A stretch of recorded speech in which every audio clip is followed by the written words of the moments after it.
Olá, pessoal do sexto ano, vamos para o nosso último vídeo deste módulo Separação de Misturas, tá? E nós vamos falar agora sobre a separação de misturas homogêneas, só que eu tenho o sólido dissolvido em um líquido. Então, existem duas formas da gente fazer essa separação. A primeira é a evaporação, tá?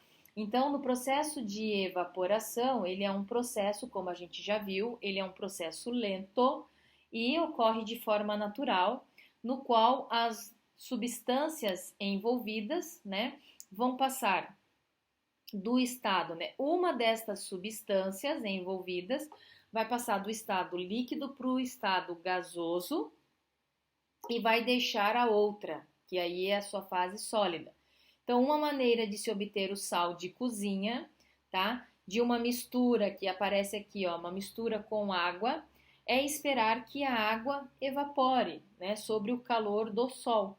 Este processo é utilizado em algumas salinas, que são instalações nas quais a água do mar é represada num tanque e aí, por meio da evaporação, ou seja, da energia do sol, obtém-se uma mistura sólida de sais. E aí, ó, que será tratada para ser então consumida como sal de cozinha. Então, a primeira separação é a evaporação.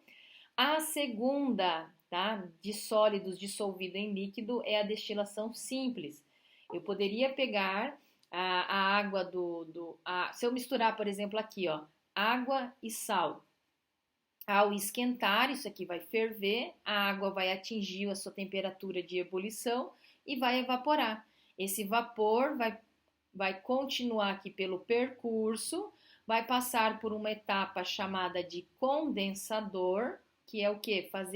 Fazer transformar o vapor em líquido novamente, e no final eu vou segurar aqui então a água líquida. Água líquida de um lado e a parte sólida do outro, tá? Então nós temos essa imagem aqui, ó, né, do sólido, né, quando ele é dissolvido em líquido, destilação simples, tá bom? Então, quando se aquece essa mistura, tá, de sólido dissolvido em líquido, em um balão de destilação, os vapores do líquido, então, vão o quê? Entrar em um aparelho chamado condensador e vão se resfriar. Esses vapores, ao entrar em contato com uma superfície mais fria, né, vão voltar do sólido, do gasoso para o líquido, né? Então é isso que acontece. Bom, aí nós temos uma última etapa, que é a etapa das misturas de líquidos que se misturam. E agora? Eu tenho líquidos que são miscíveis, que se misturam, né? Então, causando uma substância, né? Uma mistura homogênea. Neste caso, a gente usa o processo da destilação fracionada.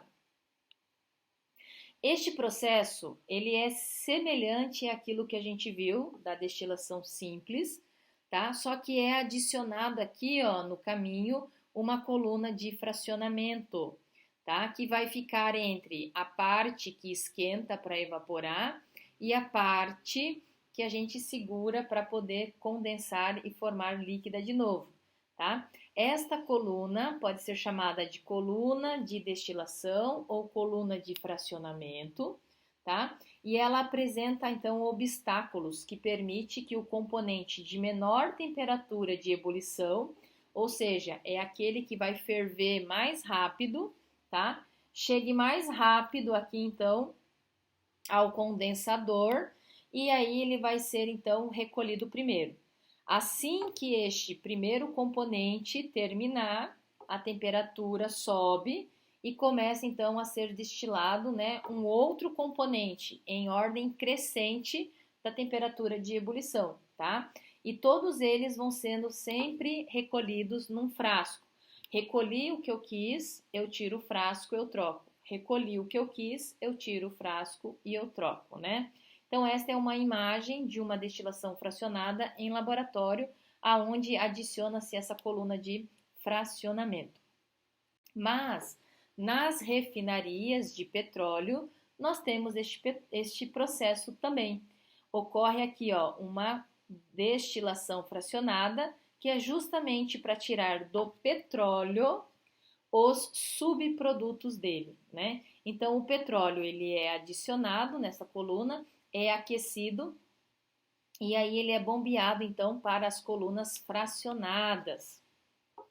Essas colunas possuem aqui, ó, né, vários pratos, ou seja, bandejas em diferentes alturas, né? E o vapor sobe então pela coluna, se condensa nesses pratos, que são essas estruturas aqui, tá? Ou seja, esse vapor se transforma em líquido e eles recolhem.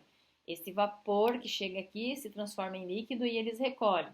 Esse vapor que chega aqui se transforma em líquido e eles recolhem, tá?